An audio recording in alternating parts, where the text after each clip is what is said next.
Сайн байцгаана уу үзэгчдээ. Weekly Baza шинэхэн дугаар та бүхэнд хүрэхэд бэлэн боллоо.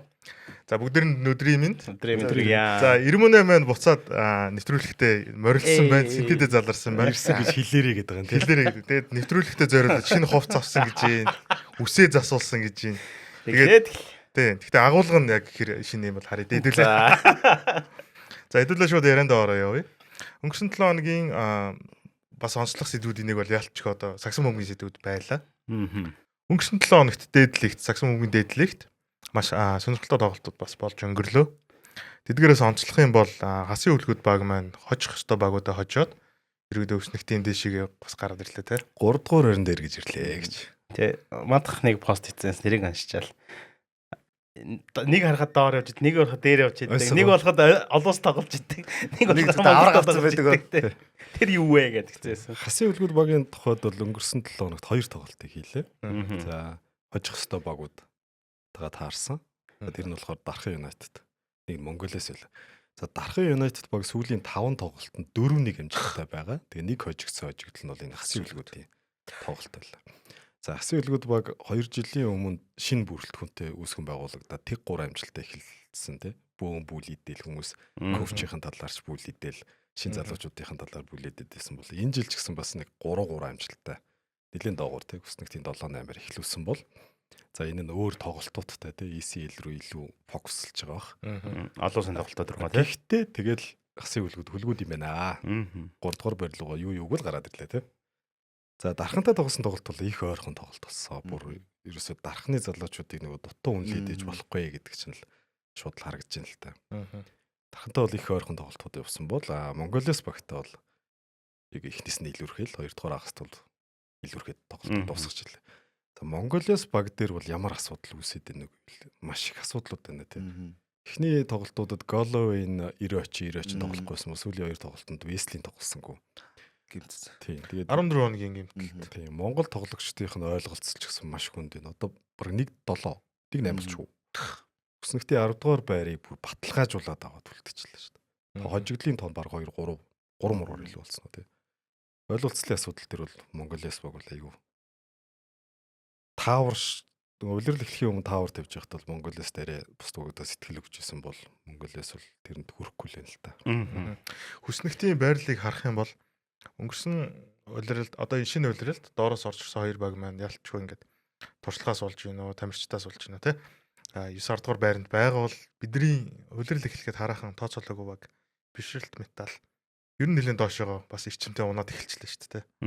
8 дугаар байранд явж байсан баха 4-7 амжилттай 8 дугаар байна. За нөгөө доод лигээс орж ирсэн буюу эм хөгжлийн лигээс орж ирсэн 2 баг байгаа шүү дээ. Монголиас ховч онхрууд те. Энэ 2 баг дээр за Монголиасын бүрэлдэхүүнийг харахад бол ганцхан Наранбаатар тий багийн ахлагч өнгөрсөн жилийн бүрэлдэхүүнээс үлдсэн байгаа. Бусд нь дандаа шинэ хүмүүс байгаа байхгүй. Тэгэхээр нөгөө гар нийлэх ойлголцол ч юм уу хэцүү байна. Үлдсэн дээдлигийн 8 багч юм бол нэг хамгийн багадаа 1 жил 2 жил 3 жил хамтаа тоглолцсон хүмүүс байгаа байхгүй. Дийлэх маас нь 6-аас хамгийн багадаа 6-аас 8 тоглогчтой ростерын тоглогчдор нь тоглолцсон тоглогч нар байгаа учраас өчрөө болохгүй байгаа энэ ховч онхрууд Монголиас 2 багийн хувьд бол одоо нэг систем зугаагүй тий. За бишрэлт металл багийн хувьд бол өнгөрсөн 7 хоногт за ганц 2 тоглолт хийлээ. Omni Эрдэнэт Miners та 2 тоглосон. За энэ 2 тоглолтод бол хоёуланд нь хожигдсон. Back to back. За сүүлийн тоглолтын дээр бол эхний хаст илүү явсан. 43-34-оор эхний хаст илүү явж байгаад 3 дугаар үе дээр байруулаад тэгээд 4 дугаар үе дээр гүцээгүй. Эхний хаст ер нь бол ижилхэн л үүсэн л дээ. Эхний хаст илүү байсан нэг хамгийн том хүчин зүйл бол маргад байсан. Эхний хаст 20 нэмэх оноо авсан. Тэгээд ер нь бол 43, 34, 9 онооны зөрүүтэй дууссан бол 3 дугаар үе дээр 16 оноо Miners илүү авч орж ирсэн. 3 дугаар үеийг илүү дууссан Miners 7 билүү 9 оноогоор илүү дуусгасан. 16 оноо илүү авсан байгаа байхгүй зөвхөн 3 дугаар үе дээр. Тэгээд 4 дугаар үе дээр гүцэхгүй явж байгаа дуслаа. За металлын хувьд бол яг энэ тоглолтын дээр шинэ нэр тоглож Бен Стивенсон гэдэг залууг авсан. Канад залуу. 1999 онд төрсэн 26 настай өнгөрсөн улиралд Канадынхаа багт тоглосон. За Канадынхаа багт тоглохдоо бол нэг 17 орчим минутыг талбай дээр өнгөрүүлж 5.4 оноо 3.5 самбар дундчилсан ийм залууг авсан баг. 2 м 7 ах шиг өсөж өндөр нь. Канадынхаа дэдлэгт тоглож исэн. Ер нь тоглосон лигүүд нь ихэвчлэн Европын лигүүд. Тийм Европ. Герман шиг. Гэтэ яг тэрийн тоглолтын үзэж та тэр санагдсан. Надад бол яг нэг тийм. За хэдүүлээ юу яа. Металлик ерөөхдөө сайхан жоохон задлаад яриа авч те. Тэгээд металлын уналт яг юунаас болоод гэж тааж бодож байна. Би бол коуч гэж шууд тэгээ өмнөх дугаар дээр хэлсэн байгаа шүү дээ. Би бол өнгөрсөн жилийн BCH-тэл зүрлэмээр байна. Тэ. Яг адилхан нөхцөл байдал. BCH өнгөрсөн жил Эрдэнэс хахлах тасгалжуулагчаар эхэлж ирсэн бол дундуур нь 2 3 удаа солисон. За энэ жилийн тухайд бол металл баг Вагелис ирээд араас нь гавлаг тасгалжуулагч ирээд одоо сая Канад тасгалжуулагч ирсэн. Тэ ингээ 3 удаа тасгалжуулагчаа солиллоо. За импорт тоглогчийн тухайд бол 1 удаа сольчлоо. Одоо бол дахиад ганцхан удаа солих эрх байгаа. Улиралд дахиад 16 тоглолттой байна. Цаашдаа плей-оффын тоглолтууд 10-аас дээш тоглолт хийнэ гэхээр дахиж импорт дээр фейлдэхэд айгүй хэцүү болно. Энэ багийн нөхцөл байдал. Одоо байгаа цагаан залуу те. Ер нь бол манай багууд чинь импорт тоглогчороо дандаа хар залуусыг сонгодог те. Тэгвэл энэ удаа металл цагаан залууг сонгосон байна. За эхний тоглолтод бол орлоо. Тэгэхээр яг эхний тоглолтын дээр бол бодож ирсэн шиг те бусад импорттой харьцуулахад бол тийм сайн харагдаагүй. Цаашдаа уусах уу яах вэ хэсгийг бол мэдэхгүй байна. За цаашдаа уусаад ирэх юм бол металлын ганцлт дутагдaltaй тал чинь самбарын байрал болчиход байгаа шүү дээ энэ жил. Эрдэнэ талаа бол сайн байгаа. Сэдв сүрэн бас маш сайн хөдөлгөөнтэй арай өөр төвшөнд орж ирсэн байлээ. Гэхдээ л бусад багуудын тэр самбарын мангасуудыг ялахын тулд мэдээж хэрэг импорт сайн тоглох хэрэгтэй байж таарна. Самбарын даа. 12 сарын 1-нд импорт тоглолтын тоглогч. Ер нь бол мэдүүлгийн хугацаа дуусч байгаа шүү дээ. Үгүй Монгол тоглолт.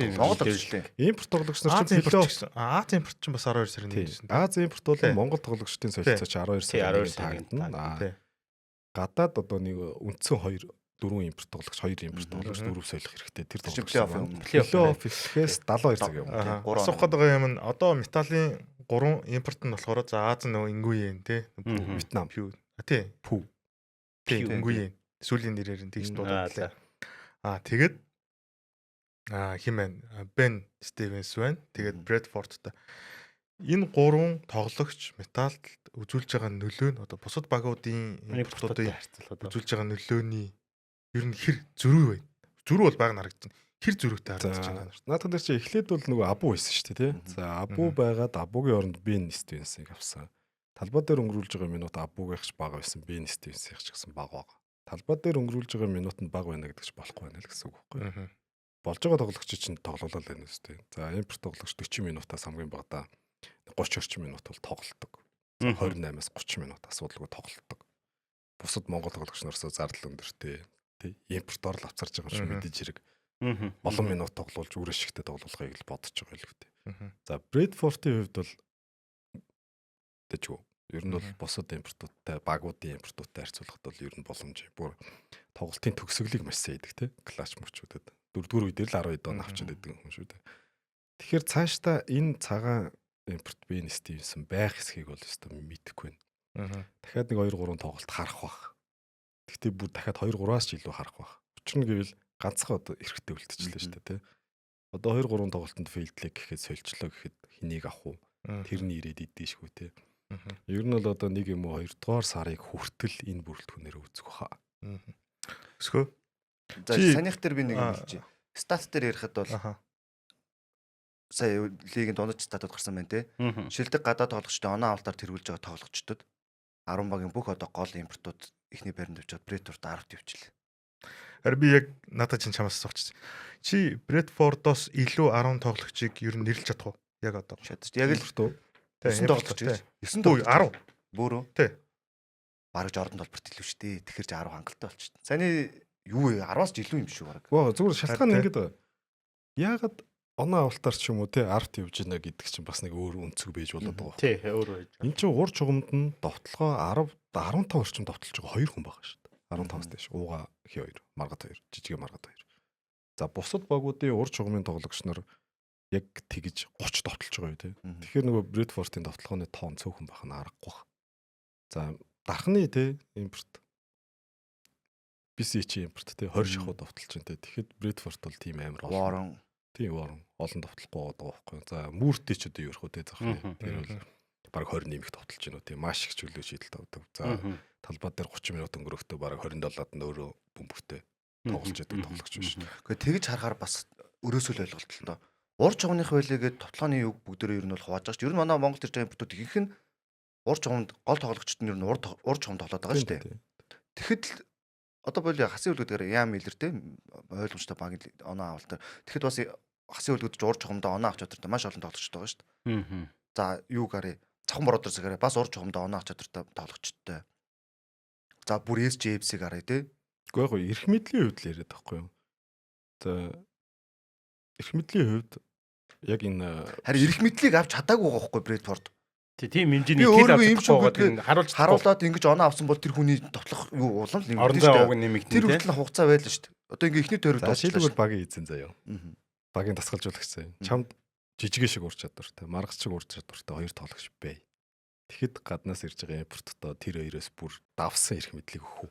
Багийн эзэн эрх мэдэл өгөхгүй дээ. Чи дасгалжуулагч бай гэж бодъё гэж байгаа чинь.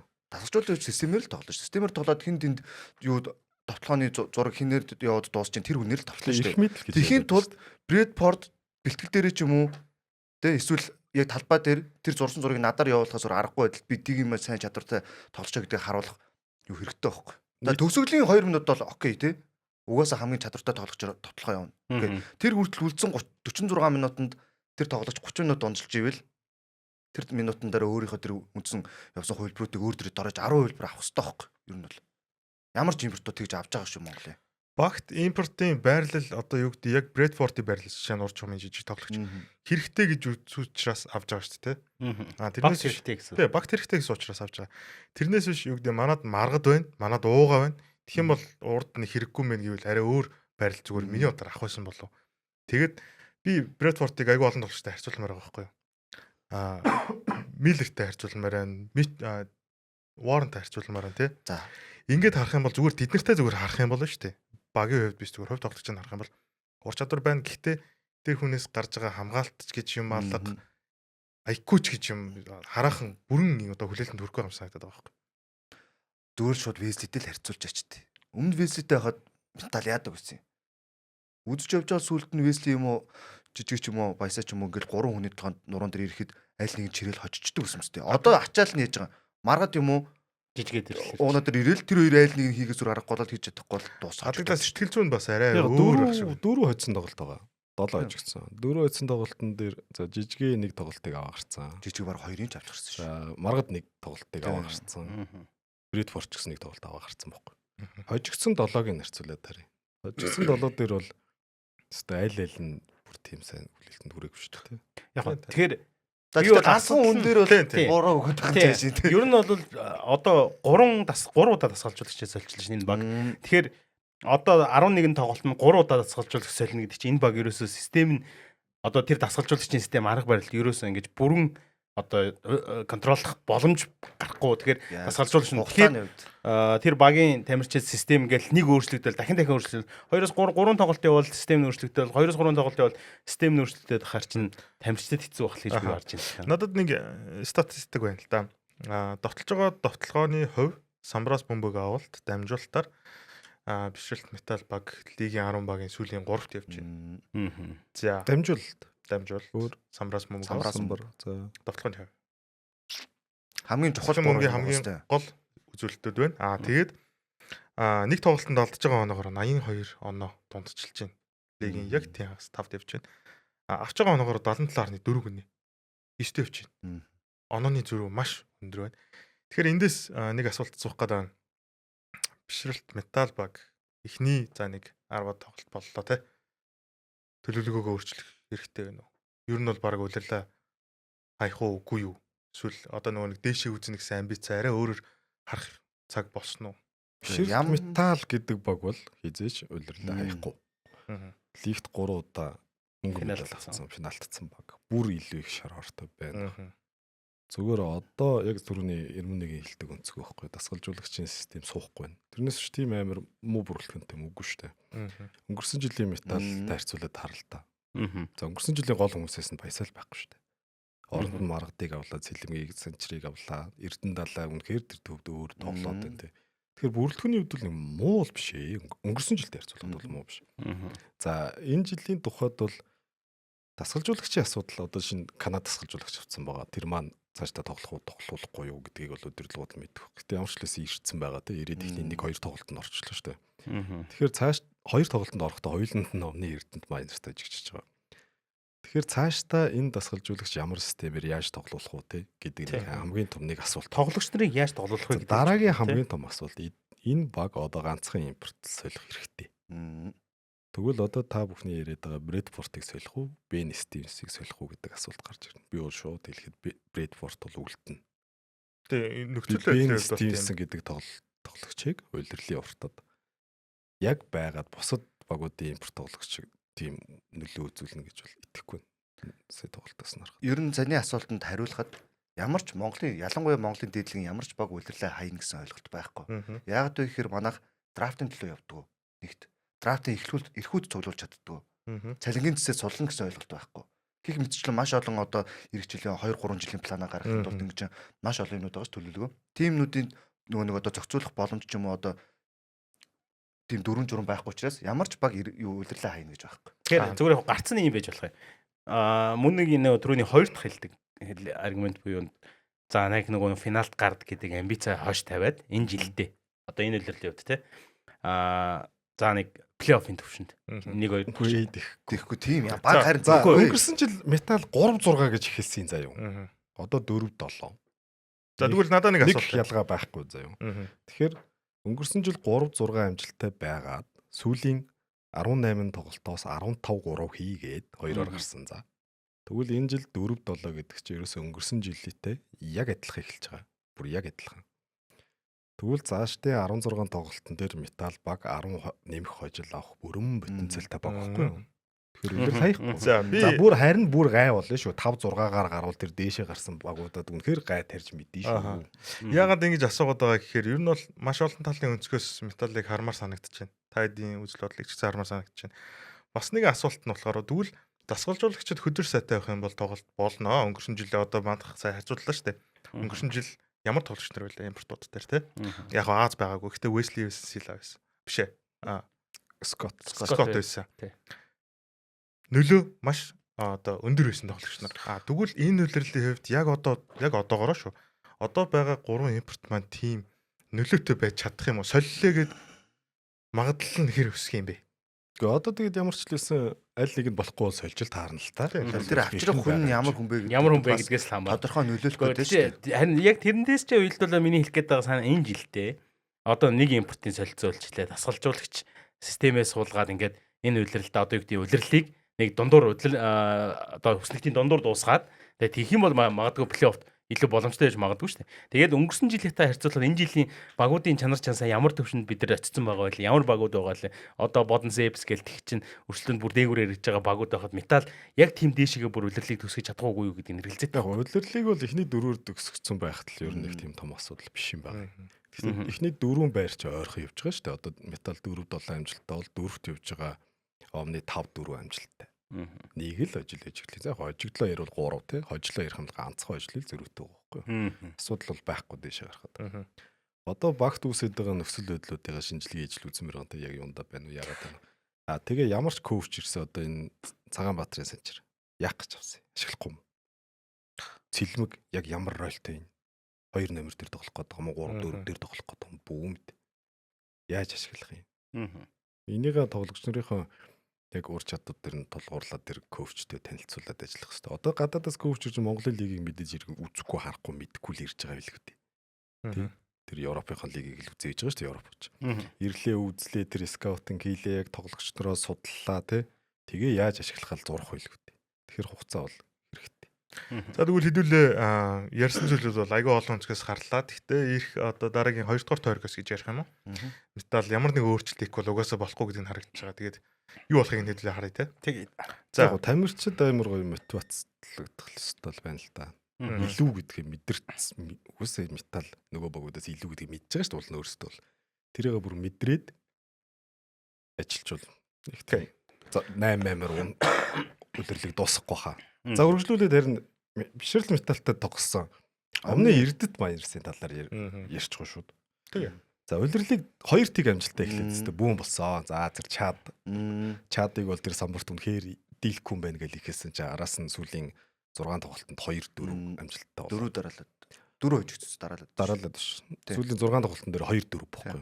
Тэгээ улирлыг нэлийн доогоор явж байгаа. Сая өнгөрсөн 2 тоглолт дараалаад бишрэлт металл багийг хоцсноор 4-р байрлуугаа эргэж ирлээ. Ер нь бол Эрдэнэт Майнерсын бүрэлдэхүүн бол эхний 3 юм уу 4-т байх л ёстой.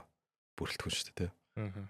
За Ууганбаярын тоглоог нэг тоглолтод. Ууганбаярын эзүүд бол 78-70 Эрдэнэт Майнерсыг 78-70-аар хоцсон бол ууга Бертлесээ эргэж ирээд саяны өнгөрсөн дөрөнд ярьдаг тий 87-73-аар ирсэн металл ирсэн тоглолт. Тий. Уг нь бол шинэ нэг импорт нэмэгдэж ирсэн, нэмээд багийн ахалтгч Ууганбаяр ирсэн. Тэгээд хожигдохдоо 14 оногоор хожигдж байгаа шүү тий. Майнерст бол ерөнхийдөө юмнууд болоод байна. Сүүлийн тоглолтын дээр багийн ахлах тасгалжуулагч гэсэн чинь ган зэрэг. Тий. Баяр цог тасгалжуулагчтай холбоотой бас мэдээлэлүүд гарсан байгаа тий. Өөрөө сошиал хуудасаараа бэлдсэн юм байна тий. Тэр их тий устдсан л хэлээ л дээ. Эргээд унших гэнэрсэн чинь. Харин тийм л хэлээ тий. Яг утга нь бол хүчээр ажиллааг хүч өгсөн байсан. Ер нь л хүчээр ажиллаг. Ер нь бол удирдлагуудаа багийн удирдлагуудтай л ер нь санал зөрүүлсэн гэж би ойлгосон. Тэгээд яг тэр дараагийн тоглолтын дээр ахлах тасгалжуулагч нь тий өөр хүн байсан. Бэган зэрэг гэдэг. Хуучин бүр Эрдэнэт Майнерс багийн тасгалжуулагчийн бүрэлдэхүүнд байсан. Тасгалжуулагч ахалж гарч ирж байлээ.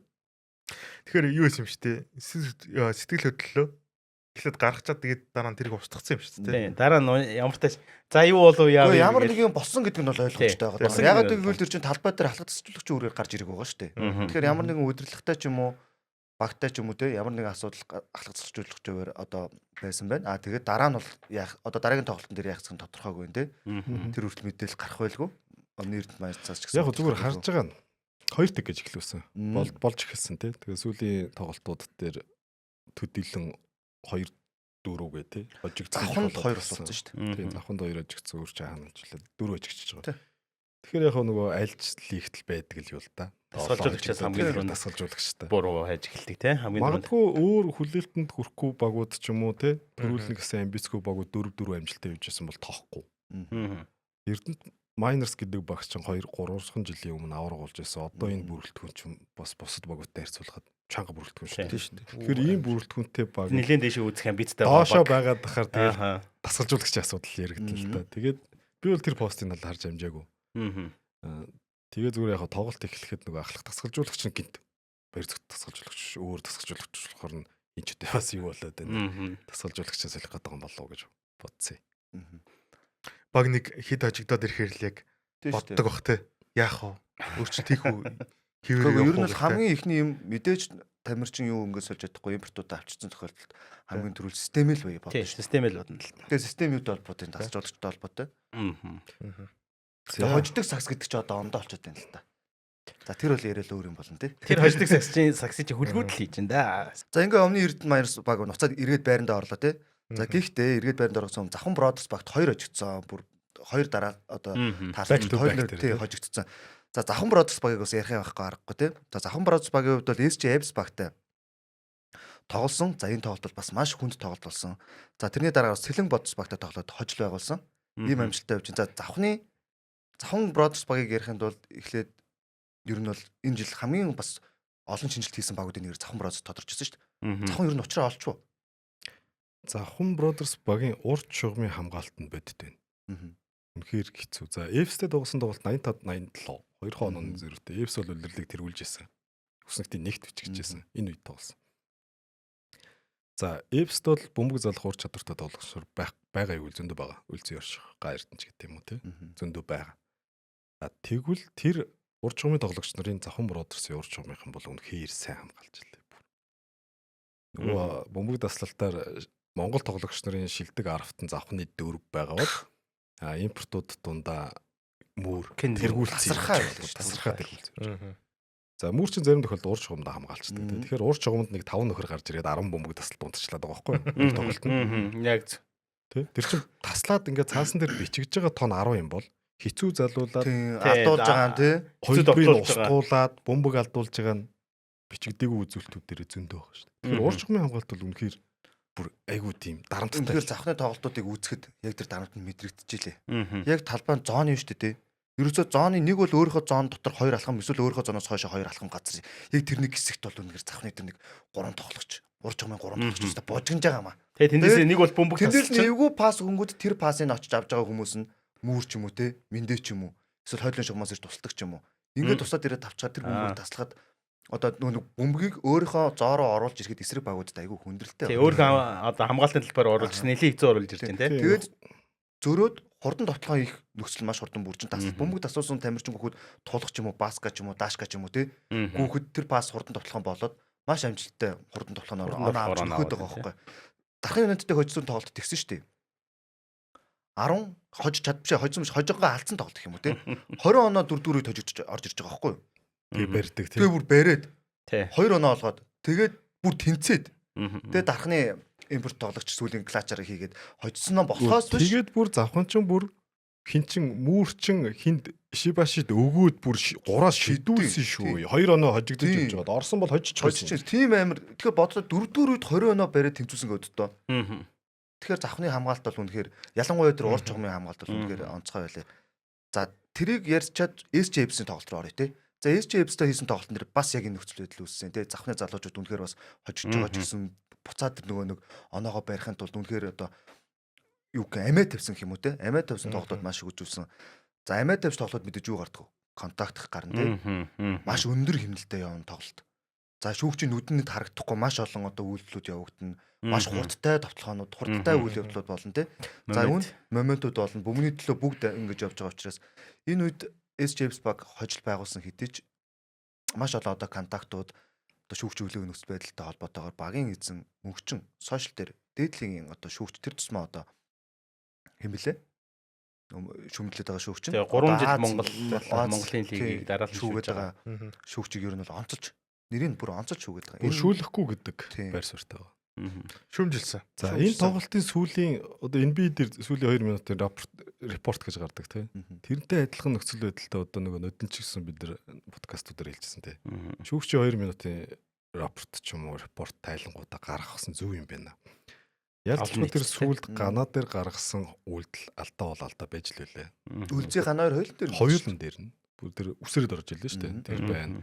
За Робинсон бэртцсэн маш харамсалтай нэг болсон. За Робинсон бэртцсэн одоо бүр Америк руу явцсан. Монголд хоншоор бол 2-3 сар ер нь бол тоглохгүй гэдэг онштой. 20-10 дундчилж байсан бас л нэлийн нөлөөтэй төв. Дүгний жирэмс тасарсан. Ипс бол маш харамсалтай мэдээлэл байгаа шүү дээ. Тэгээд энэ дээр бол завхны залуучуудын бол буруу биш ээ. Сагс бол тэгээд шүүгч үлээж анхааруулахгүй бол тэр чинь хамгаалтаж хатуу байж л шүү дээ.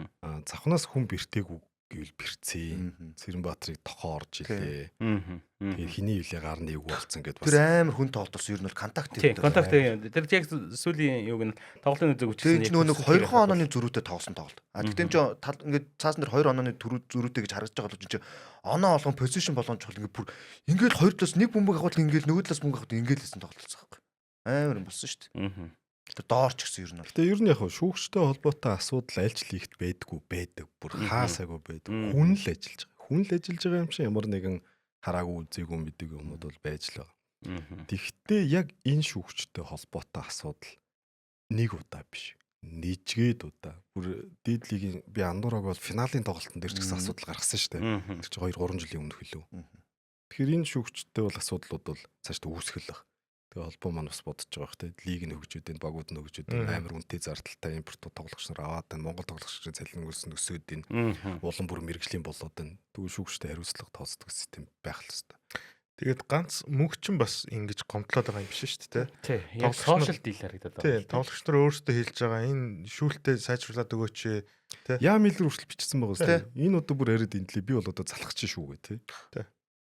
Тэгэхээр магадгүй одоо юу гэдэг нөгөө олон улсад сайн тоглоод лигтэй муу тоглоод байгаа бас шалтгаан ч гэсэн бас байж болно шүү дээ заримдаа нөгөө талаараа. Тэгэхээр энэ шүүмжүүдийг холбоо маань хүлээж аваарай.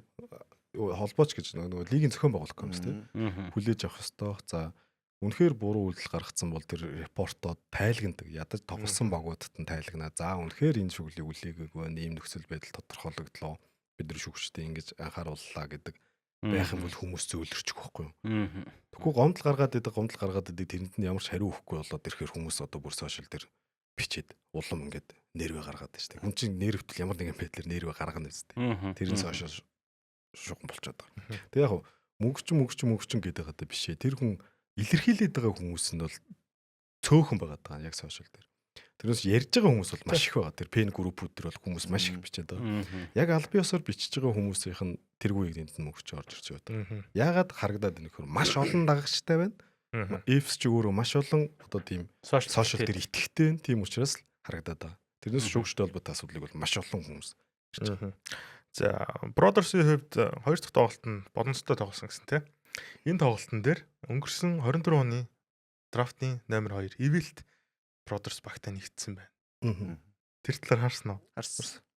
За, үүнтэй зэрэгцээд одоо сошиал дээр румерууд яваад эхэллээ тий. Brothers All-Star хэмжээний тоглогч багтаа элсвэлэх одоо магадaltaй байна хэн бэ гэдэг талаар гарсан байна. Сэлэнг бодцтой тоглосон тоглолт бол их өрсөлдөөнтэй болж дууссан. Гэхдээ нэмэлт цаг гарч Цахам Brothers баг бол хоцсон. За нөгөө л Сэлэнг бодос чинь яг ур чугам дээр бол цөөн хүнтэй, хой чугам дээр бол хамаагүй илүү хүнтэй. Тэгээд ур чугамын илүү тоглолтоор л Цахам Brothers ялцсан. За энэ дээр бол нэг тоглогчийг бол онцлохгүй аргагүй тэр нь бол Тулга. Тулга 4-р үеийн сүүлийн 2 минутанд Элбэгийн Тулга шүү. Сүүлийн ер нь бол 14 тоглохооны 4-ийг л амжилттай болгосон. Гэтэ тэр 4 тоглохоогоо нэмэлт цаг 4-р үе дээр хийсэн. Нэмэлт цаг дээр 3-аас 2 дараалж унгаагаад хоцсон. Clutch moment. За яг энэ тоглолтод Сэлэнг бодсон сожигдсан. Цахам Brothers хоцсон. За энэ тоглолтын араас 1-2 хоногийн дараа өчигдөрхөн Цахам Brothers-ийн фэн групп дээр Завхны арын албаны хүний пост явж илээ шүү. Харин тэр нь болохоор одоо удахгүй том солилцоо хийнэ гэдэг. За ямар солилцоо хийнэ гэж бодож байна нэр нь таамаг байна уу? Таамаг бол алга зүгээр хар ухаанаар бодоход Завханд ирэх гэхээр хуучны ч байх вэ? 2022-оос 21 он 22 онд байсан бүрэлдэхүүнд байсан тоглолчдоос эргэж нэгдэж магадгүй. Түнс цоо шинэ хүн бол ирэхгүй байх. Зүгээр яг Монгол тоглогчд All-Star хэмжээний Монгол тоглогчдын том солилцоол явах болоо л гэж харж штэ. Солилцоо гэхээр тэгээд энэ багс тэгвэл хэн явах юм? Жишээ нь тий. All-Star хэмжээний солилцоо гэхээр чинь бас тим хэмжээний тоглогч нэрлэгдэнэ үст тий. Би бол зүгээр яг тэр постыг харчаад ингэж утсан. Ер нь бол тэр зүгээр нэг юм фэний бичсэн пост бол биш байсан шүү. Арын албаны хүн. Их ойрхон хүн бичсэн пост. Тэгэхээр нь бодохгүй. За нөгөө юу бидэнд юу вэ гэж бодож байгаа шүү дээ тэд нар тий. Цахам Brothers юу вэ? Ур чугам дээр олон хүн байна. Хамгийн багадаа 6-аас 7 тоглогч байна. Ур чугамд нэг 5 хүн ашиглахад хангалттай байхгүй 4-5. Бидэнд хэн байхгүй? Самбарын хүн байхгүй. Одоо та нар бодороо Чингүн байхгүй, Барса байхгүй. Одоо энэ жилийн бүрэлдэхүүнд Монгол тоглогч нараас самбар тоглож байгаа хүмүүс нэг гэх юм бол Тэмүүжин за хүлгийг хаяа нэг ашиглаж байгаа. Хүлгээч уул нь 2-3 номерыг өгөхгүй. Тэгээд заримдаа доор. Тэгэхээр самбарын тоглогч нар цөтөв байна. Тэгэхээр ур чугамын тоглогчороо самбарын тоглогч гэсэн. Эсрэг тал шууд нөгөө бодос бодогдсон. Бодостой тоглосон, бодос хожигдсан. Энэний дараа ийм асуудал гарсан. Тэгэхээр бодос ч юу хэрэгтэй? Уур чугамд тог хэрэгтэй, холбогч найруулагчийн хүн хэрэгтэй. Завханд самбарын тоглогч хэрэгтэй. Моох юм шүү тэгвэл. Тэгэхээр нөгөө дек гэж. Хуучин байсан бүрэлдэхүүн гэж одоо моохоо отхон жаргалуу гэж бодогдоод байгаа байхгүй. Бууг намдаг нь манад байна. Булал зүудэг нь гарч яг солилцоо ихэд энэ хоёр яг солилцоо игвэл яг баланс нь гоё болно шүү. Багийн балаасаа. Тий. Би бол шууд энийг харчаа за Сэлэнг бодсонс хэн байж болох уу гэж бодоход Дүлгөөн байж магадгүй гэж бодсон. Дүлгөөн Сэлэнг бодсонс тэр 3 номер дээр тоглоод байгаа. Уг нь бол 4 дээр тоглодог. 3 дээр тоглоод байгаа байхгүй. Шилтгаан нь нөгөө байрлалын хүмүүс олон байна. Тэгээ завхнаас өрүүлээ хэнийг авч болох уу гэвэл хайрын л байл да. Дашка, Баска гэж яригдах гэдэг шүү дээ. Яг завхныг хэрвээ Монхыг гэж бодвол те. Тий, Монхыг гэж бодвол анханасаа байсан тоглогч нар. Тэгвэл за Баска тэнд Сэлэнг Brothers хэрэгтэй юу ингэ бодохоор Сэлэнг Brothers шууд 2 багийг маа нэгсэн байгаа шүү. Бас нийлүүлсний 2 драфт хийх. Машап гэдэг. Баска за Баскаг солиё гэж бодъё. Тэгвэл бодонст хэрэгтэй юу гэвэл хэрэггүй болчиход байгаа. Тэнд чинь Ананд байж байгаа. Бат хоёр байж байгаа байхгүй. Тэгэхээр Баск бол биш гэж магадгүй. Дашкагээ бодъё. Бас биш болчиход байгаа байхгүй. Магадгүй 3 номер дээр Сэлэнг тоглож болно. Гэтэ Сэлэнгэд 3 номер дээр тоглох хүн байж байгаа шүү. Төгөлдөр байж байгаа шүү. Тэгэхээр биш үү. За тэгвэл 1 номер авах гээд байна. За тэгвэл хэн байж болох вэ? Тулга байж болно. Гүрцэг байж болно. Гүрээ бол энэ жил гараан тоглоод байгаа шал өөр төвшин тоглоод байгаа шүү. Тэгэхээр байх боломжтой байгаа байхгүй. Гэхдээ шууд Сэлэнг бодсон гэдээ яаж тулгачаад байна л да. Магадгүй өөр багч байж магадгүй. Nights байвал яах вэ? Тэгээ Nights байж болно. Nights байх магадлал маш өндөр байгаа. Би Nights талтай солилцоо хийх юм бол баг дүлгүүн мөрөн байж магадгүй ч удаа. Дүлгүүн мөрөн байж болно. Дүлгүүн мөрөнчүн багтаага яг нэг юм бүр чухал нодны уржингаа бодоход чухал гол рострийн тоглогч баг биш болчих гээд байгаа байхгүй юу? Минутч байгаа байдаг. Тийм. Тэгэхээр дүлгүүн мөрөн магадгүй юунд ирээд завханд ирээд ноднгийн чингүүнийг оруулж болж байна. 4 номер дээр. Чингүүнээс илүү юм юу байгаа вэ гэвэл 3 шидэлттэй. Бөмбөг залалт оролттой. Чингүүнээс дутуу юм юу байгаа гэвэл дундын шидэлттэй байж. Ингээд харьцуулах юм бол чингүүнийг оруулж болоод байгаа. Тэгэхээр магадгүй BCH Knights бас холбогч. 1-2 тулгаагаа өгчихөө гэвэл тэгэл байж болно шүү дээ. Гүр цог дүлгүүн мөрөнгөө солилцсон явчихлаа хаа. Тэгвэл Brothers Brothers хожиж. Яг нэгээр Brothers хожиж. Хүнийг марцчих. Нэг нь өсөж байгаа залуу шүү. Гүр цог одоо дөнгөж лигийн 2 дахь хөлрөл. Тэгтээ 3 шүү. 3. Нодн 3 дахь хөлрөл. 3 дахь. Батүлэгч өнгөрсөн жил орж ирсэн шүү дээ. Гүр цогч тэр юм. Дөнгөж өсөж байгаа тий. Дүлгүүн мөрөн бол Prime дээрээ явж байгаа. Тэгэхээр ирээдүгөө ботсон ч тэр гүр цог бол ер нь алдахад хайрын тоглогч л тоо. Одоо байгаа нэрээр нь бодох юм бол дүлгүүн мөрөн том тоглогч шүү дээ тий. Гэтэ ирээдүгөө бодох, багт хэрэгтэйгээ бодох юм бол BCH холбогч нэрлэгчийн асуудал, шидэгчийн асуудлыг шийдчих гэдэг. Тэгэхээр тийм тоглогч байснаа бас явуулчлаа шүү дээ. Тэгэхээр найз хэцүү. Батуйг гээд тоглогч байлаа шүү дээ. Батуйг гэхдээ яг playmaker талын тоглогч юм уу? 2 номер талтай юм уу? Гүрцөг тгүүлэг playmaker мөн үү? Мэдхгүй.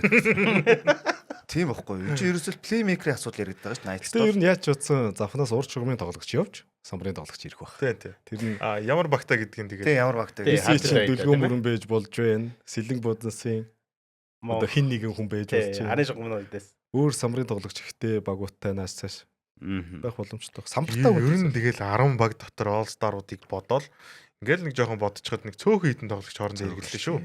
Тэ.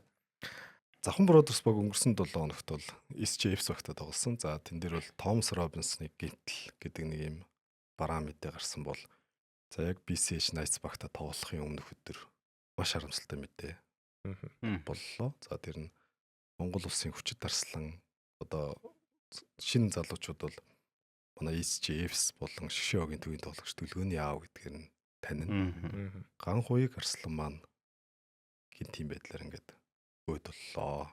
Маш харамсалтай мэдээ байлаа.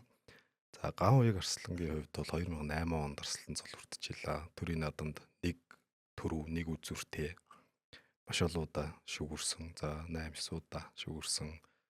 За спортын ганцхан бүхийн тамирчин байсан юм уу үгүй. Сагсан мөнгөний дийдлэгт 1994-өөс 97 онд тоглож исэн. Самб, жудо, чөлөөт бүхөөр маш олон бүхийн төлөвлөлтөөр Аз төв дэлхийн аваргуудад ингээд оролцож исэн. Маш залуудаа ингээд тэнгэрийн орондоо дэвшлээ.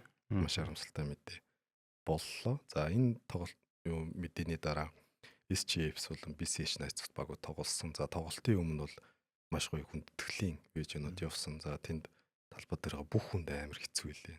Яг талигаач ганхыг Арслан маань яг тэр суудал дээр сууж идэг. Би яг тэр тоглолтыг үзлээ. Яг тэр тоглолт төр ингээл хүүгийнхэн тоглолтыг үзээ байж идэг та гэж бодоход хүртэл ийгүү байна. Чи ноднгийн зуны лигээс тий дүлгөн ирээл ноднгийн зуны лигээс хойш яг л тэр Южеренагийн нөгөө 3 заалтай юунд л хүүгийнхэн тоглолтыг үзээлж ирсэн бол Эвс ирээл FC яг тэр нэг суудал дээр ингээл тоглолтыг үзэл байж идэг байхгүй болсон. За SJFs багийнханд маш хэцүү байсан. Яг энэ дэр нөгөө багийн эзэн мөнхчин нулимс туслуулаад зогсож илээ. Багийн тоглогч нар ч гэсэн бас нулимс туслуулаад Апугийн бацаахан захирал бас үнэхээр хэцүү илээ. Талигчин Апугийн нэр дээр барилддаг байсан бүх бүр 2002 оноос хойш байна уу. Одоо 23 жил Апутай хамт байгаа. Апугийн спортыг хариуцаад спорт төлөвлөлийг хийгээд ер нь Апугаас салшгүй юм холбоотой хүн байсан.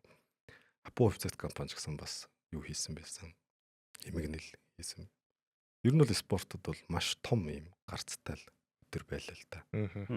Тэгээ манай эм спортчин зүгээс ч гэсэн бас талигч Гавыг Арслангийн гэр бүл ар гэрдээ төрөл төрөсөд өрөөхт бүднээс эмгэнэл илэрхийлж байгаас аль бисэр хэлээ те. Ер нь тийм сакс гэлтгүү Монголын спортын ертөнцид маш том харамсалтай нэг үйл явдал болж өнгөрлөө шүү дээ. Нэг орон зай байхгүй болчихж байна л дээ. Ганцхан бүхийн тамирчин биш ер нь ямар авьяастай хүн байсан бэ гэсэн. Бөмбөгийн спортын мастер байсан те. Өөж одоо саамч чөлөөт бүхийн бүх төрөл Тэгээ бүр үндэснийхээ бүхээр төрийн наадам төрүүлнэ гэдэг чинь ямар их хувь заяа вэ гэж ярьдаг бол нэг төрөв, нэг үзүүртэй хүн баггүй юу? За наадмар хүртэл хэдүүлээ ажиллаад бэлдээ мэдээ бэлдээ явж хахад нэг зудаглал явжсэн те.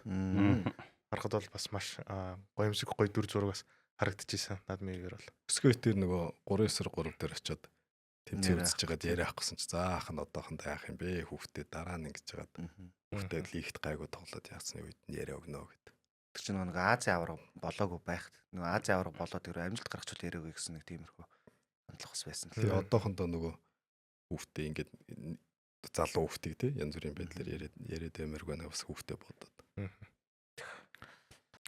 Эмэгтэй багуудын хувьд дээдлигээс статистик мэдээлэлүүд гарсан, дундчууд гарсан.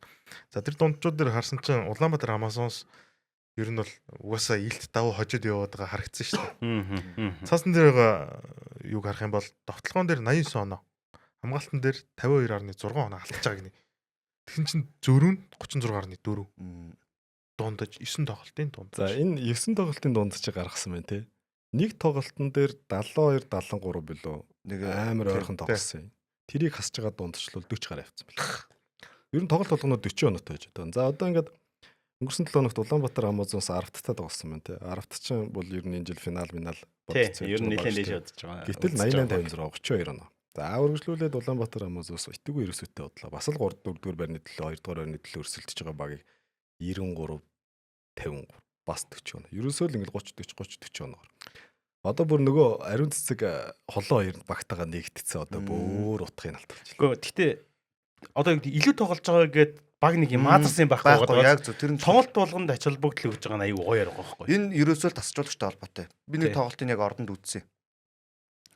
Яг л Хийстомыг гараад баг нь 30 оноор очиж байгаа шүү дээ. Тэгэхэд л сериосны тоглолт. За энэ бөмбөг ингэж одоо тэр юун дээр загнаад байгаа байхгүй юу?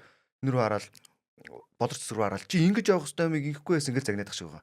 Тэгээд тэр 30 оноор хожоод нөгөөд нь ингээл инээгээл ирсэн чинь шууд ирээл самраа гаргаж ирээл ингэж явах хэвээр юм чи ингэж явсангүй. Энэ тоглож ингэж явсангүй. Тэгэл нөгөө чи гараал ерөөсөө ямар ч маазраг байхгүй тойрлоо ирлээ тэр шийдэх хэвээр шийдлээ. Авах хэвээр налаа хамгаалах хэвээр очлоо. Хэдий 30 ерөөсөө хийх хэвээр юмаа хийж яхад ингэж хожиж байгаа байхгүй. Тэгвэл хэдүүл ингэ бодох юм шүү. Амазонстой хэн хөрсөлдөх вэ? За Амазонстой бол одоо хамгийн ойрхон багнаар PC-ийн багууд л өрсөлдөндөө. Үнээр одоо дабл BC одоо нөгөө Зүүн Азийн Улаанбаатар Амазонс ч юм бол зорилго нь тэнд явж байгаа. Яг дотоодын лигийн нөгөө багуудыг муу гэж хэлж байгаа та биш. Гэхдээ одоохонд бол өрсөлдөх чалга. Дотоодын лиг шууд хэлээд өрсөлдөх чалга. Хин 2 дугаар байрын төлөө вэ л гэж. Одоо тэр NBA дээр Оксидтэй өрсөлдөгч байхгүй шүү дээ 17 нэг. Тэрнтэй адилхан.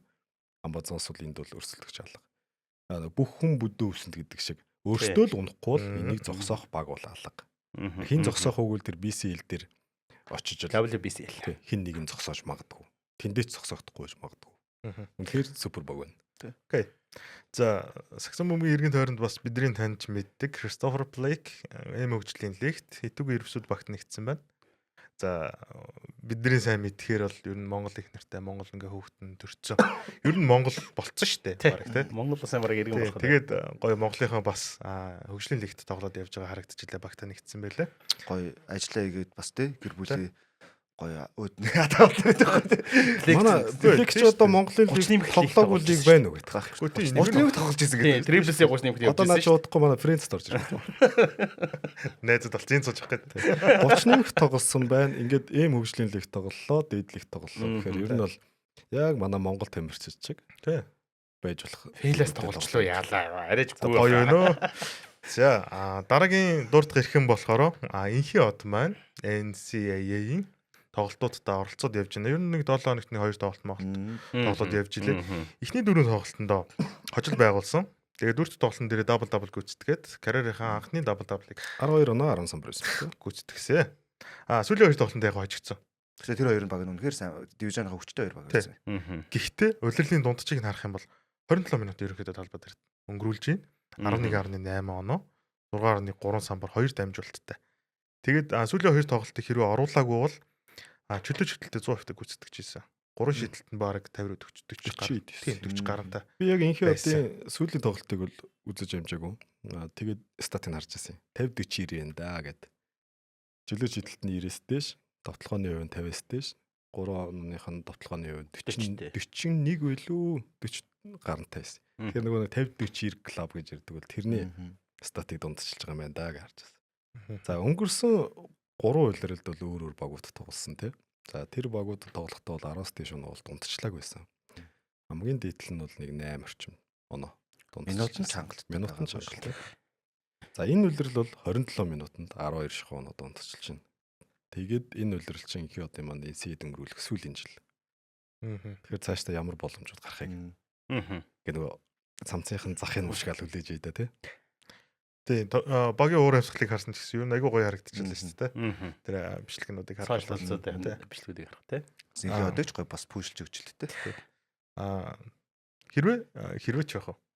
Эрэхтэй тоглолтууд дээр инхий од гоё монголчуудын одоо нүдийг нь хожирлаа явж байгаа бол эмхтэй NCAA-д нандаа маань нанд үсэл гавьяат тамирчин гэж дутхан зүг баг тий. Монгол гавьяат тамирчин маань бас эхний хоёр тоглолтонд маш гоёмсог тоглоомнуудыг гүйцэтгэж жилээ, тоглолтуудыг гаргаж жилээ, цаасан дээр бичигдэж байгаа статистикийн ч гэсэн айгүй гоё харагдаж байгаа байхгүй.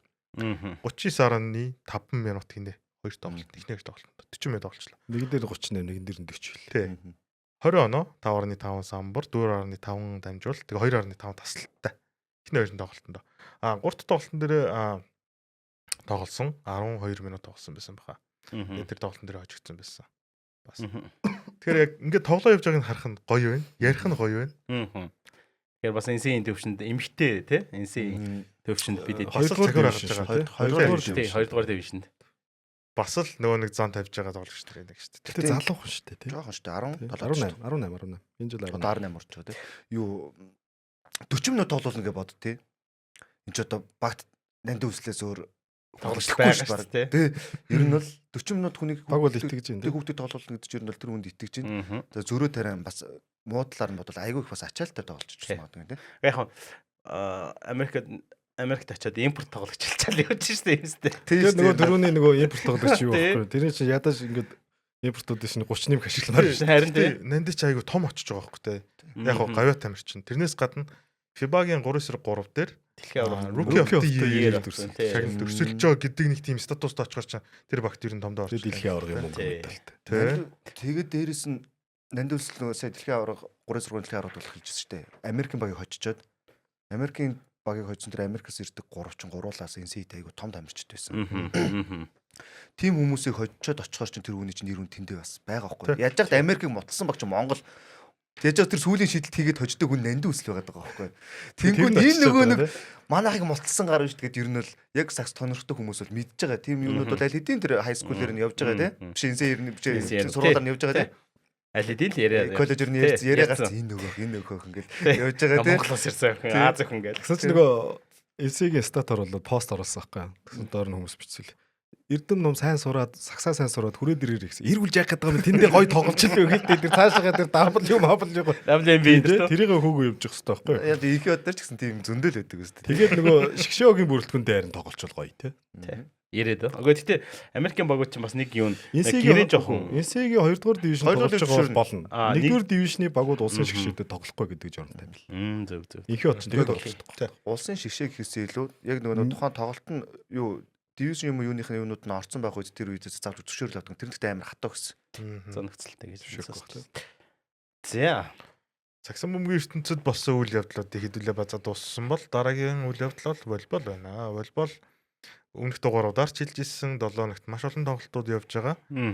За өнгөрсөн дугаарын хувьд эрэгтэй багуудыг голчлон ярилцсан бол энэ удаа эмэгтэй багуудыг улирлын таамагтайгаа ярилцаад явна. Гэхдээ өнгөрсөн дугаараас нэг юм асуучих. Чиний таамагийг би уншиж өгсөн юм а энэ хоёр.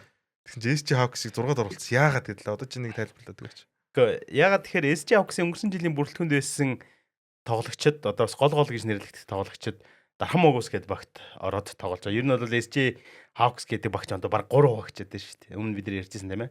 3 багч. Тэгээ бүрэлдэхүүний хувьд жоохон суларсан болов уу гэж хараад байгаа. Өмнө говь Шахтрас гэдэг багч ер нь 3 багчлаа. Өмнө говь Шахтрас нь хогчод байгаа. Үгүй SC Hawks-ны одоо яг энэ бүрэлдэхүүнийг харах юм бол баг 3 багц юм шиг тийм. SC Hawks ч нодон жил өмнө говь Шахтраасаа салсан баг. Одоо тэгвэл SC Hawks-аас ч дахиад хэд хэдэн тоглогч нь Дархан Монгол руу. Дархан Монгол руу орчод. Тэр үндсэн суурь нь тэгэхээр тийм Шахтрас.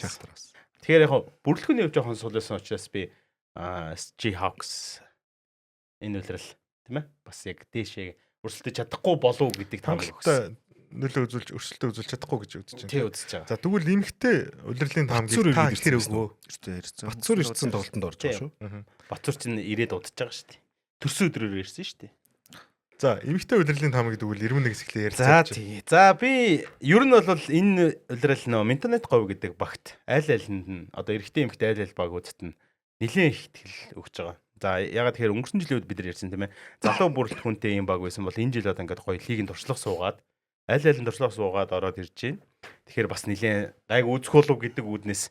Тэгээ энэ жилийн үед бол би эмхтэй багийг бүр нэгт тавьсан баг. Интернет говь. За хоёрт хөвсгөл 7 Stars. За энэ багийг би хоёрт ирэмсэн байна. Хилчин TG 3-т. Уур хачин 4-т. 5-т Hobbies, 6-т Хашхан, 7-д Ижил алтай, 8-д Дархан Могус. За яг Дархан Могусыг 8 тавьсан шалтгаан нь бүрэлдэхүүн залуу байна. Туршлага айгүй бага байна. Залуу тоглогч нар айгүй ихтэй гэдэг утгаар нь Дархан Могусыг 8-д тавьсан баг. Энэ таамаг өгсөн байна. Тэгээд яг Хилчин хөвсгөл 7 Stars багууд бол одоо хүснэгтийг тэргүүлж байгаа. Аль аль нь 7 ажилтай, нэг нь 2 хожигдaltaй, нэг нь 1 хожигдaltaй явж байгаа. Интернет говийг араас нь бичигдэж байгаа, 3 бичигдэж байгаа хүснэгтийн. Гэхдээ би бол интернет говь багт итгэж байгаа. Ер нь бол тоглолтуудыг харахад бас нэлээд үзүүштэй гой тоглолтуудыг үзүүлэхээр тамирчид ч гэсэн гой туршлагатай болоод ороод ирсэн байлээ энэ жилийн үед. Аль аль эрэгтэй эмэгтэй аль аль баг. Эрэгтэй таамаг дээр бол би бүр интернет говийг 3 дээр оруулаад ирсэн байгаа шүү дээ. За бүгд нэг эхлээд ярилцчихъя. Тэгээд тэрний дараа сэтгэлгээ хуваалцъя. Мандах удирдлагын таамаг. За таамаг. Нэгт Хилчин. Хоёрт хөвсгөл 7 Star. 3-т Интернет говь. 4-т уур хачин, 5-т Hobbies, 6-т Хашхан, 4-т Ижил алтай, 7-д Ижил алтай, 8-т Дархан Могус.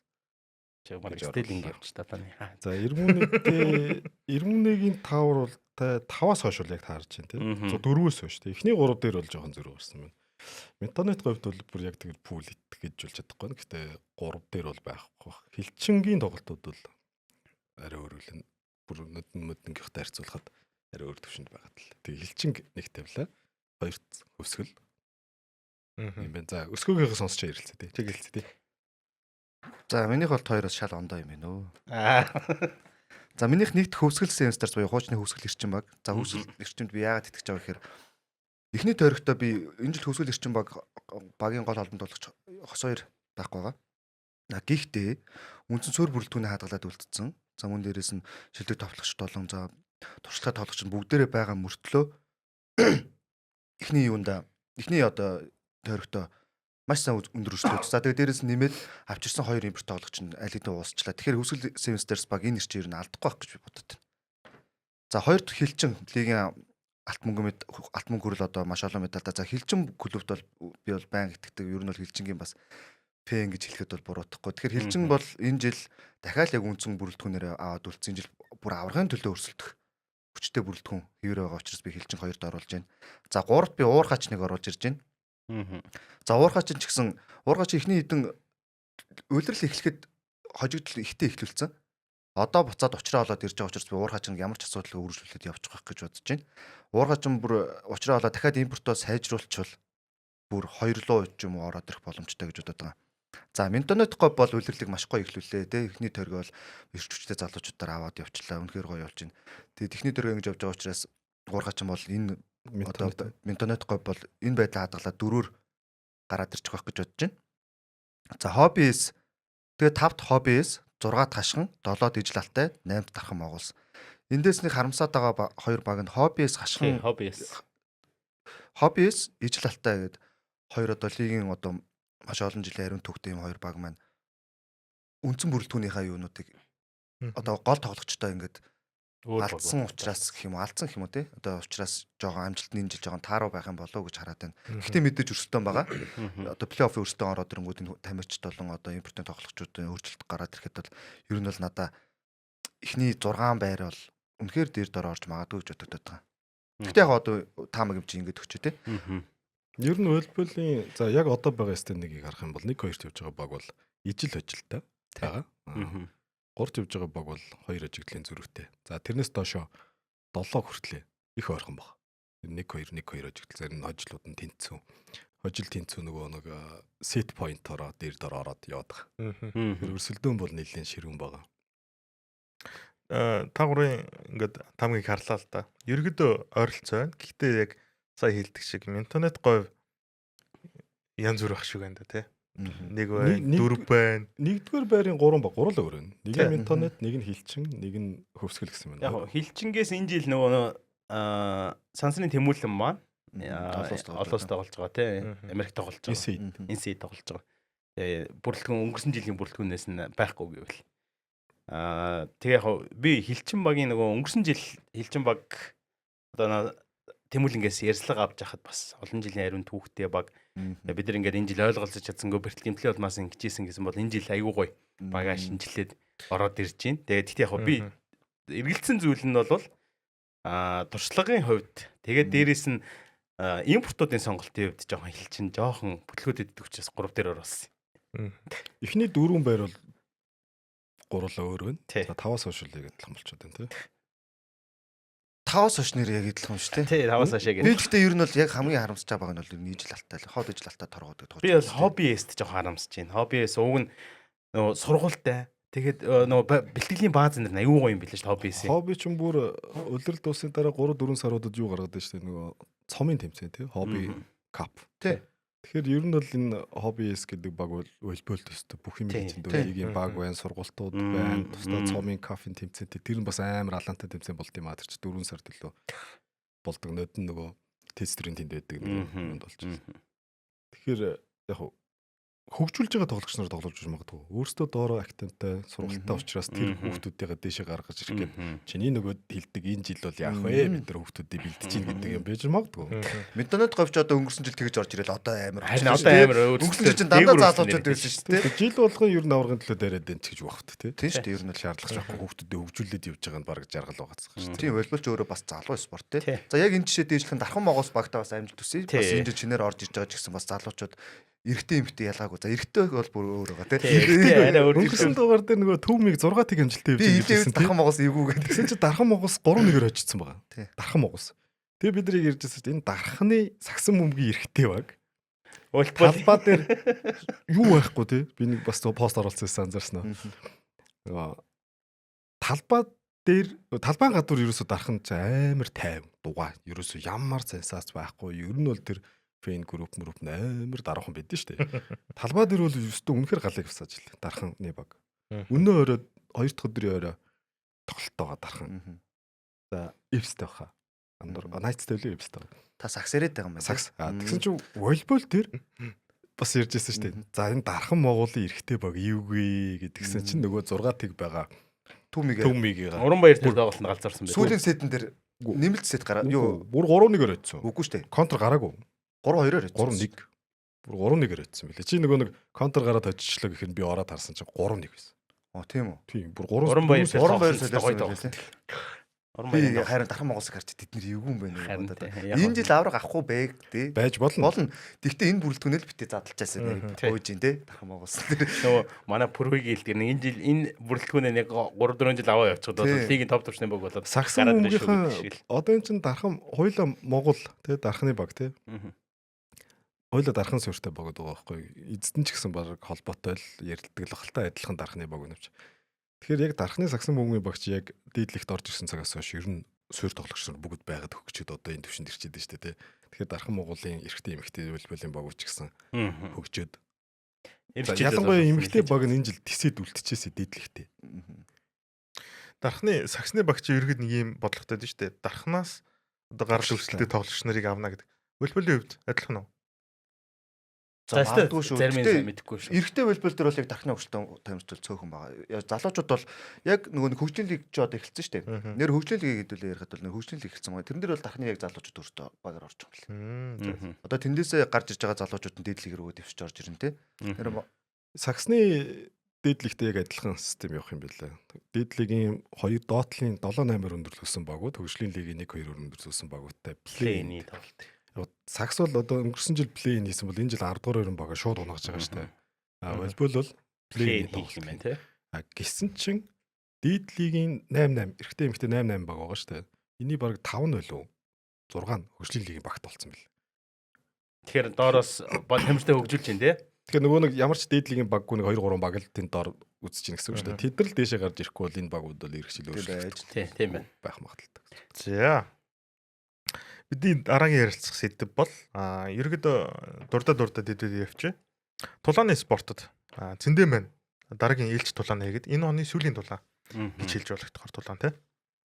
Абрахам Монтоя тамирчинтай 10 раундын турш тулдаж шүүгчийн оноогоор ялт байгуулсан. 10 тэг. 14 тэг. 14 тэг гэсэн амжилттайгаар одоо тэгээ чансаа гарсан байсан шүү дээ тий. Жингийн часаа дэлхийн 17. Бүгд дэлхийн шүү дээ. Биш. Одоо наа чи удахгүй зөө дахиад нэг 2 юм уу 3 ялт авчвал 10 ороод дэлхийн хамгийн том бүсийн аваргын төлөө өрсөлдөх магадлал байгаа. Гэхдээ одоо 17 чансаа гэдэг чинь өөрөө маш том хариуцлага буюу одоо ижлэгэн чансааны тамирчид олоход хүндрэлтэй болж эхэлнэ. Одоо яг энэ 17 чагслаа гэдэг чинь эхний 20 дугаар тамирчдаас олно ч тийм. Одоо 20 дугаар тамирчид энэ чинь нөгөө чансаа агсах тусам өрсөлдөгчөө тодруулахад айгу төвхт болоод байдаг. Сая хүртэл Абрахам Монтояг ч олох гэж уудсан шүү дээ. Өмнөх юу яцсан тулаан цуслагдаад шин тамирч олохын тулд Мексикээс ингээд Абрахам Монтояг олоод тулцсан бол одоо дахиад жингээ хөвлөхын тулд улам л чангана гэсэн үг ер нь бол. Улам хүчтэй өрсөлдөгчлэр. Энэ Абрахам Монтояг гэсэн эвгүй өрсөлдөгч байсан шүү дээ. Хүчтэй өрсөлдөгч. Юу насны хувьд бол цэндэгээс 2 л авах байсан уу? 94 оны байсан уу тийм? 94 он. Гэхдээ 31 дулаан хийсэн байсан. Тэгээ тэрийнхээ 20 эдтний ялт. 20 эдтний ялт байгуулсан. Тэрний 20 эдийнхэн баг 12 моёрын хүн зөвлөлтөөр ялж алцсан. Тийм эрт орчтой тийм. Эрт орсон гар байсан байхгүй. Тэгээ энийг яасан энэ тулаан ялах ёстой тулаан байсан үл үнэхээр ялах ёстой тулаан гэд цэндээ мэн олон улсууд 10 дэлхийд 17 гэж амар үздэй. Мэргэжлийн бокс. Тэд нар яаж цэндийн жинчин өөрөө хамгийн олон тамирч өрсөлддөг чинь. Өнгөн жингээ. Өнгөрсөн одоо 24 онд 25 онд адилхан ингээ 3 тулаан хийсэн байгаа байхгүй. Тэгэхээр сая өсгөө хэллээ шүү дээ. Тулаанч болоход хэцүү болчихно. Тэгэхээр энэ тоо багасна гэсэн үг үү? За мэдхгүй н одоо тэгэл холбоо юу цэндийн одоо юу бол холбооноос гэж амар сүртэй багасахгүй хаа. Цаашаа энэ мэргэжлийн бокс шүү дээ. Мэргэжлийн бокс чинь мэдээж хэрэг маш их мөнгө санхүү яригдж байгаа, үзэгч яригдж байгаа. Тэгэхээр хамгийн гоё entertainment, хамгийн гоё тулаантай, хамгийн өндөр амжилттай байгаа тоглогч нарыг тоглуулж иж энэ холбоо чинь энэ их мөнгө цаас үзэлт хандлтаа аваа явж байгаа байхгүй. Тэгэхээр бүр даа ялангуяа 14 тэг байгаа тоглогчийг боксчныг тоглуулна ойлгомжтой. Тэгэхээр цөөрөхгүй. Тэгэхээр яг нэг нөхөн сэргээх хугацааг нь тооцоолж жилдээ нэг 3-4 тулаан ирэх жилээд үчигсээ хийх боломжтой гэж харж байна шүү дээ. Ер нь чансаа өндөр ахих тусмаа тэр жилд хийх тоглолтын тоо цөөрдөг. Цөөрдөг. Амар хүнд тулаан хийн. 10 раундын хүнд тулаан хийх магадлал маш өндөр болно. Шууд юу нэг 2 дугаар үе дээр хүн цогцолтор ялахгүй гэсэн үг шүү дээ. Ижил төвшний амар өндөр төвшний хүмүүс. Тэгэхээр нөхөн сэргээх хугацаач гэдэг юм янз бүрийн байдлаар топууд ч ерөөсө жилд 1-2 тулаан л аваа явж байдаг. Тэр нь л гоордох байх. За араас нь би бокс талбартай нэг мэдээлэл өгчээ. Ас ТV боксын авраг шалгаруулалт тэмцсэн. Ирэх оны 3 сарын 28-наас 4 сарын 11-ний хооронд Монгол улсын нийслэл Улаанбаатар хотод цахим богоно тохиол болсон байна. Азийн авраг шалгаруулалт тэмцсэн. Тэгэхээр одоо олимпийн дээр л нөгөө эрх цуглуулах бас нэг том тэмцээн. Монгол улсад эх орнд маань зохиогдох нь тийм ээ. Тэгээ нөгөө 28 оны Лигийн олимпиад дээр чи бокс хасагдана гэдээсэн ч хасагдаагүй шүү дээ. Тэгэхээр одоо өстө эрхийн төлөө үүсэх бах. Манай өнгөрсөн олимпиад дээр чи эрэгтэй тамирчид баг ороогүй. Эмэгтэй бол 2 тамирч орж ирсэн. Тэгэхээр энэ эрх авах тэмцээнүүд Монголдо болж байгаа гэдэг чинь маш том давуу тал. Эндээс эрхийн оноо авч байгаа. Тийм эрхийн оноо авч байгаа. Ийм тэмцээн Монголоос эх оны 3 сарын сүүлд зохион байгуулалт болсон байна да. Түрүүн цэндэгийн асуудал дээр 14 тулаан цөөхөн тулаан юм шиг санагч дээ. Нөгөө тамирчин 31 гэхээр цэндээ чи өөрөө нөгөө сонирхчдын бокс дээр маш олон төв дэлхийн олимпийн тэмцээнүүдэд явж исэн учраас сонирхчоос дамжиж орж байгаа. Нийт тулааныхаа тоог харьцуулаад үзэх юм бол уг нь бол олон тулаан хийсэн байна. Тийм. За тэгээ цэндэд амжилт төсөө. Тий, амжилт төсөө. Дараагийн санаа. Тэгээ 10 раунд тулцсан гэдэг чинь бол амар шүү. Тэгээ яг бичлэгийн үзсэн чинь сүүлдээ бүр Монтоё тэгтээ илүү суусан бэлээ. Цэндээ харьцангуй гайгүй л. Тэгэл нэг 2 гар хөдөлгөөн байлаа модчиг болол эхэлдэг шүү дээ. Давтал нэг харц. За, e-спортын хувьд энэ оны сүүлийн мажор 2025 оны сүүлийн мажор энэ сарын 24-нд эхэлсэн. За, Монголоос 2 баг орж байгаа. Хаас болон Монголд. Тэгээд Хаасын хувьд 2 тоглолт хийсэн, хоёуланд нь хожигдсон байна. Тэг 2 гэсэн амжилттай багуудтай одоо игнэнд нэгдээд тэгээд одоо сүүлийн 3 дахь тоглолтоо байж болох тоглолтоо Lean Vision-тэй тоглоно. Хожуул цаашаа тоглолтоо үргэлжлүүлнэ. Хожигдвол энэ удаагийн мажорыг өндөрлөхөөр байна. За үүний дараа чинь stage 3-аас урьдчилсан шатны тоглолтууд нь явж байгаа тийм. Stage 1-ээс нэг эхэлж байгаа. Манай Монгол зогчин шууд stage 3 дээр байна. 3-аас тий. 11 сарын 29-нд хуваарт байсан уу? Тийм баха. 11 сарын сүүлээр лүү хуваарт болоог байгаа тийм. За би араас нь бас нэг мэдээллийг хүргье. За би ихлэ нэг юм тайлбарлая. Хүмүүс бас энэ талаар мэдлэг жоохон бага байт юм билээ. Дефлимп гэж ярихаар юу юм бэ? Тусгай олимпикээр юу юм бэ? Паралимп гэдэг нь юу юм бэ гэдэг тийм. Тэгэхээр ер нь бол нөө дэлхийн хүн амын нэг 15-20 орчим хүн хөгжлийн бэрхшээлтэй хүмүүс байдаг. Одоо 24 онд Парисын олимпийн наадам болсон. Араас нь 14 оногийн дараа паралимпийн наадам болдог. Яг 14 оногийн дараа паралимпийн наадам болдог бол энээс яг жилийн дараа дефлимп болдог. За энд болохоор нэг сонсголын бэрхшээлтэй хүмүүс өрсөлддөг юм олимпийн наадам. Ер нь бол олимпийн наадмын бас нэг хэсэгний дүргэлж байна. За Токиод одоо 2025 оны дефлимпийн наадам зохион байгуулагдаад өнөөдөр дуусж байгаа. За манай Монгол улсаас 14 тамирчин, 11 эрэгтэй, 3 эмэгтэй тамирчин, хөнгөн атлетик, буудлага, жудо, чөлөөт бүхий төрлүүдээр өрсөлдөж байгаа. За манай Монгол улс 97 онд анх дефлимпийн гишүүн орноор ирсээд 97 онд анх 97 оны одоо Копенгагены тэмцээнээс хойш ингээд ороо явж байгаа. 25 дахь удаагийн дефлимпийн наадам. За манай Монгол улсын тамирчид амжилттай оролцоод 81 орны 3200 тамирчид өрсөлдөж байгаа энэ наадамд манай жудо бүхий төрлөөр 2 тамирчин маань хүрэл медаль хүртсэн байна.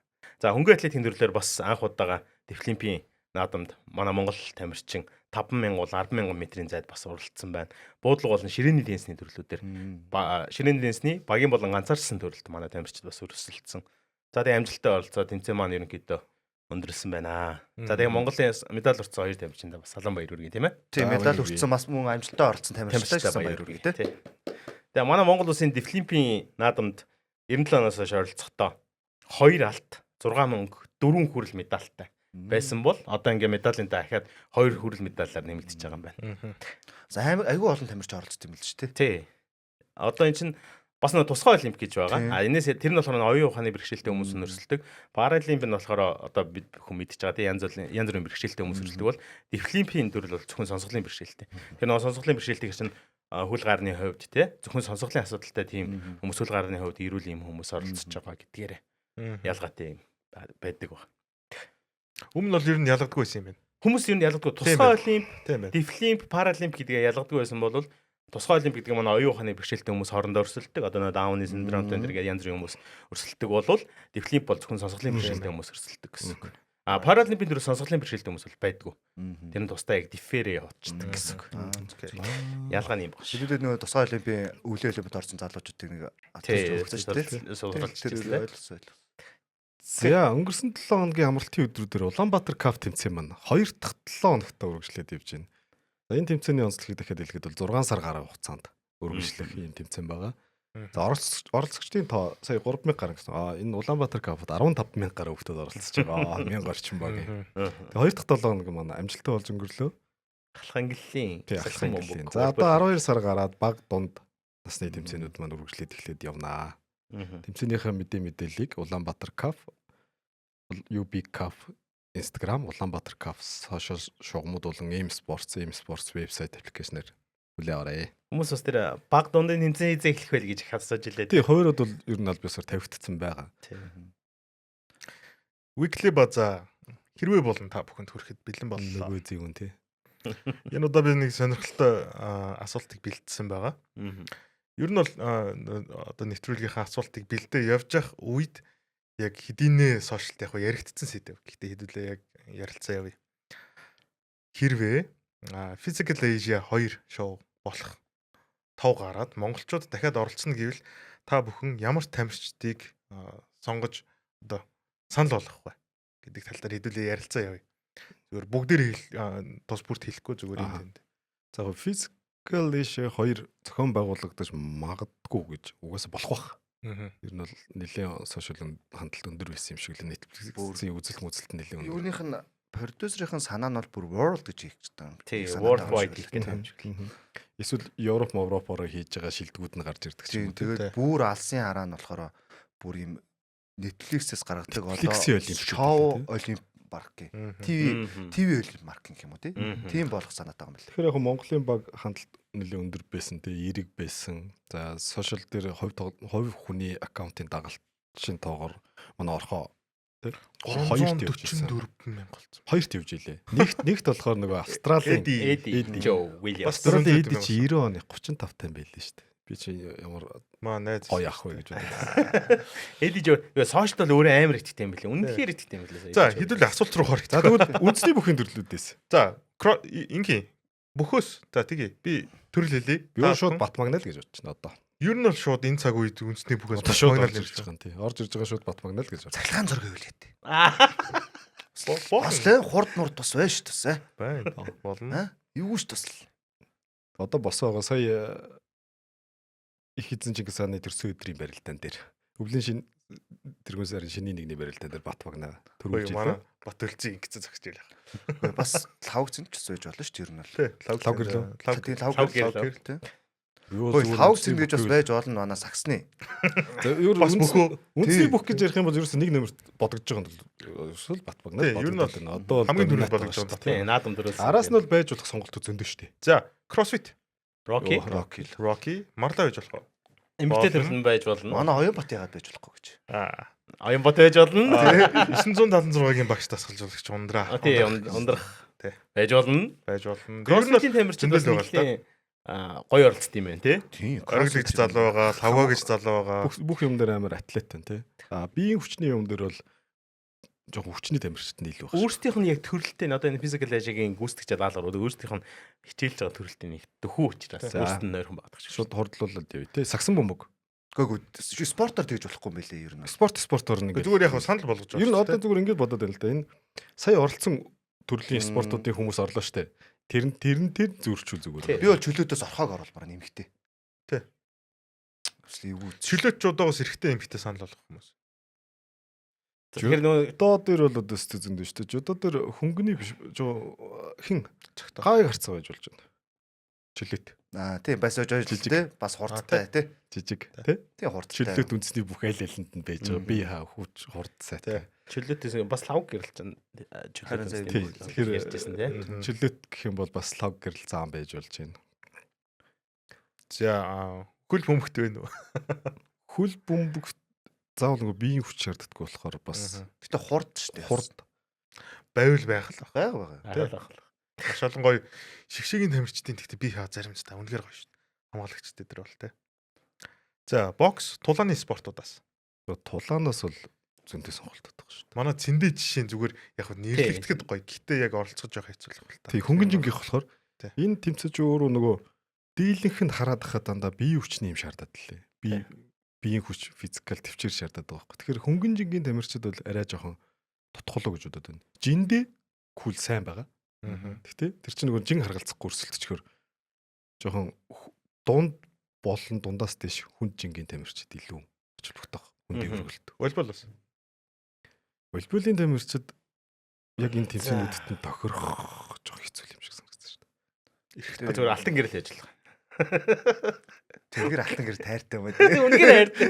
Үгүй сайн дэчээ. За тэр яг ингээд сая нэг 6-7 тэмцээн боллоо шүү дээ тий. Тэр тэмцээнүүдээс дийлэнхийг харахаар нэг 80% дандаа бие хүчнийх яваад байгаа. За тэр олсон дээр зүгдэх мөгдөх тэр бол манай циркч бол үнэхээр ажиллаа хийж л баг ингээд тэнд олсон дээр унтаад байлаа шүү дээ. Буудан дээр гівтэл.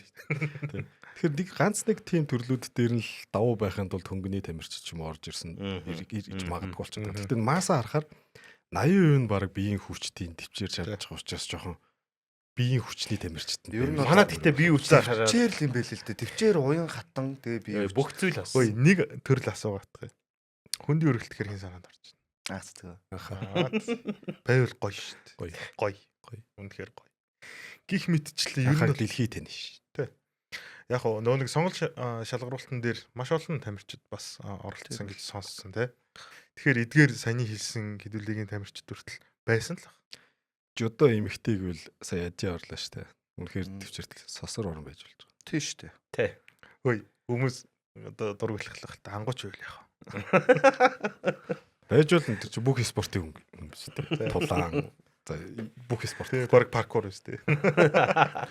За гих мэтчлэн эдгээр асуултуудад та ч гэсэн хариулах боломжтой. Бид нартай гой саналаа. Тэгсэн чинь зүгээр дөрвөн үндснийхээ бүгд тавьчихвал яах вэ? Дууссан юу? Дөрвөн бүх хоёр жудогийн эмэгтэй үл яах вэ? Тэгвэл та юунаас ямар сонирхолгүй шүү дээ. Зүгээр л хэлсэн. За. Чи юу хэрвээ гэдэг гэсэн. Бидний ярилцсан асуултын дагуу та ч гэсэн хариултаа бас үлдэх боломжтой шүү. Weekly база 7 хоног бүр та бүхэнд хүрж байгаа. Тэгээ эх дугаараар уулзлаа. Түр баяртай үзэгчтэй. Peace.